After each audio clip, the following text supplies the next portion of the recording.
வணக்கம் நேர்களே, நான் என்று உங்கள் அன்பின் ஆர்ஜே காவ்யா. நம்மளில் பல பேர் முன்னேற்றத்தை பற்றி யோசிச்சுட்டு இருப்போம். ஆனால் நம்மளை சுற்றி இருக்கிற சூழல் நம்மளை முன்னேறதை தடுத்துக்கிட்டே இருக்கும். நம்மளோட எதிர்மறை எண்ணங்கள் கொண்ட பல நண்பர்கள் நம்மளோடையே சுற்றிட்டு இருப்பாங்க. அவங்க நாம் என்ன செய்ய வலிக்கிட்டாலும் அது உன்னால் முடியாது என்று சொல்கிறப்போவே நம்மளோட மனநிலையில் இருந்த கொஞ்ச நம்பிக்கையும் இழந்துருவோமுங்க. இப்படியே போய்கிட்டு இருந்தால் நாம் எப்போ முன்னேறது?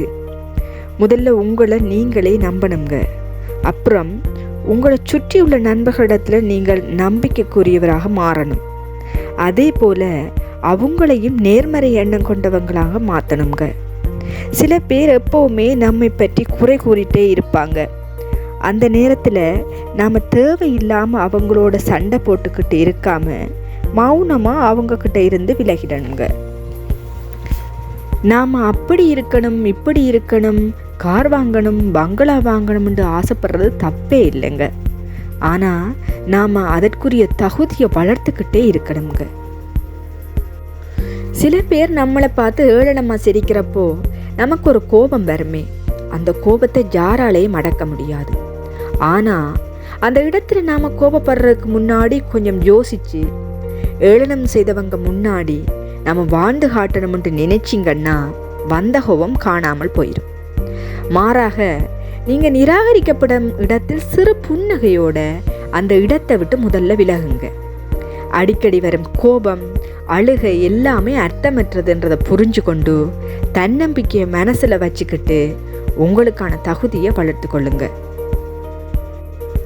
நாம் ஒரு விஷயத்தில் முன்னேறணும்னு நினச்சி முதலடி எடுத்து வைக்கிறப்போவே பல பேர் அந்த காரியத்தை செய்ய விடாமல் தடுக்கிறதுக்கு நமக்கு முன்னாடி வந்து நிற்பாங்க. அந்த விஷயத்தை நாம் சமாளிச்சுக்கிட்டு அடுத்த படியில் காலை வைக்கிறப்போ இரண்டாவது தடையும் வந்துடுங்க. அப்போது நாம் என்ன நினைப்போம்? நாம் ஒரு விஷயத்தில் இறங்குறப்போ தான் எல்லாம் தடையாக வந்துக்கிட்டே இருக்குன்று. அதுதான் நியமில்லைங்க.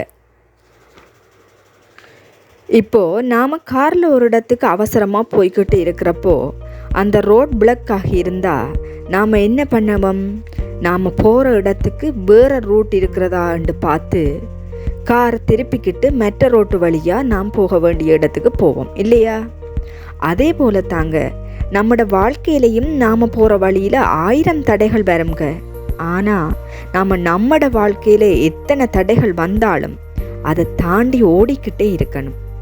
ஓட முடியலைன்றப்போ நடந்து செல்லணும். நடக்கவும் முடியலைன்னா தவழ்ந்துகிட்டாவது இருக்கணுங்க. அப்போதான் நம்மட இலக்கை அடைய முடியும். ஒரு பொண்ணு நாம் நல்லா படித்து முன்னுக்கு வரணும்னு யோசித்து நைட்டில் படிக்க போகிறப்போலாம் அவங்களோட பாட்டி டெய்லி லைட்டை ஆஃப் பண்ணிக்கிறாங்க. அந்த கேர்ள் ஹோம்ஒர்க் செய்யாமல் படிக்காமல் ஸ்கூலுக்கு போகிறப்போ அவங்களோட டீச்சர் அவங்கள ரொம்பவே திட்டுறாங்க. அடுத்த நாள் திடீர்னு ஸ்கூலில் எக்ஸாம் வைக்கிறாங்க. துரதிர்ஷ்டவசமாக அந்த கேர்ள் ரொம்பவுமே கம்மியான மார்க்ஸை வாங்கிக்குது. அப்புறம் என்ன, அந்த கேர்ளை பார்த்து எல்லா பசங்களும் கேலி செய்து சிரிக்கிறாங்க. அப்போது அந்த கேர்ள் நம்மளோட வாழ்க்கையில் ஏதாவது சாதிக்கணும்னு யோசிக்கிறாங்க. அடுத்த கட்டமாக நேரம் கிடைக்கும் போதெல்லாம் லைப்ரரிக்கு போய் தன்னோட அறிவை வளர்த்து கொள்கிறாங்க. மெழுகுதிரியை கொளுத்தி வச்சுக்கிட்டு நைட்டெல்லாம் தூங்காமல் படிக்கிறாங்க. டெய்லி 3 மணி நேரம் தாங்க தூங்குவாங்க. இப்படி தன்னோட இலக்கை நோக்கி ஓடிக்கிட்டே இருந்தாங்க. இப்போது அவங்க ஒரு ஹார்ட் சர்ஜனாக இருக்கிறாங்க. இப்படி தாங்க எல்லாருக்குமே பல தடைகள் வருங்க.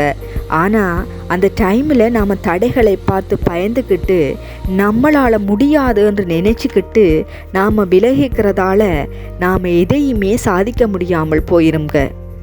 நாம் பிறக்கும்போது சாதனையாளர்களாக பிறக்கிறது இல்லை தாங்க. நாம் ஒவ்வொருத்தங்களோடதும் சிந்தனைகள் செயற்பாடுகளில் தாங்க நம்மளோட வாழ்க்கை மேலேறதும் கீழ்நிலைக்கு போகிறதும் இருக்குதுங்க. நாம் முன்னேற முடியாமல் போகிறதுக்கு இன்னும் ஒரு முக்கியமான காரணம் சோம்பல் தன்மைங்க. ஒரு விஷயத்தை செய்யணுமென்று வெளிக்கிட்டுட்டு கொஞ்சம் செல்ல செய்வோமென்று நினைப்பீங்க. அப்புறம் நாளைக்கு செய்வோமென்று நினைப்பீங்க. அப்புறம் நாளண்டைக்கு செய்வோமென்று நினைப்பீங்க. இப்படியே உங்களோட செயற்பாடும் தள்ளிக்கிட்டே போய் கடைசியில் அந்த செயலை செய்யாமலே போயிடுவீங்க. நீங்கள் ஏதாவது செய்யணுமென்று நினைச்சிங்கன்னா அதை உடனேயே செய்ய ஆரம்பிச்சிட்டிங்கன்னா தான் நல்ல முறையில் செய்து முடிக்கலாம். நீங்கள் ஒரு விஷயத்தை செய்துக்கிட்டு இருக்கிறப்போ இடையில் யாராவது அந்த விஷயத்தை பற்றி வெவ்வேறான அபிப்பிராயத்தை சொல்லுவாங்க. அவங்களோட அபிப்பிராயத்தை கேட்குறதால நமக்கு ஒரு நஷ்டமும் வரப்போகிறதில்ல.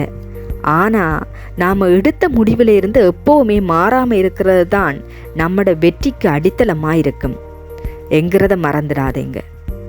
அதோட அடுத்த நகர்வுகளை பற்றி நாம் யோசிச்சுக்கிட்டே இருக்கணும். எப்படியான செயற்பாடுகள் நம்மளால் முடியும் என்கிறத பார்த்து அதுக்கேற்ற மாதிரி நாம் நம்மளோட பிளானை பண்ணணும். சுவர் இருந்தால் தான் சித்திரம் வரையலாம் என்கிறது எல்லோருக்கும் தெரிஞ்ச கருத்து இல்லையா?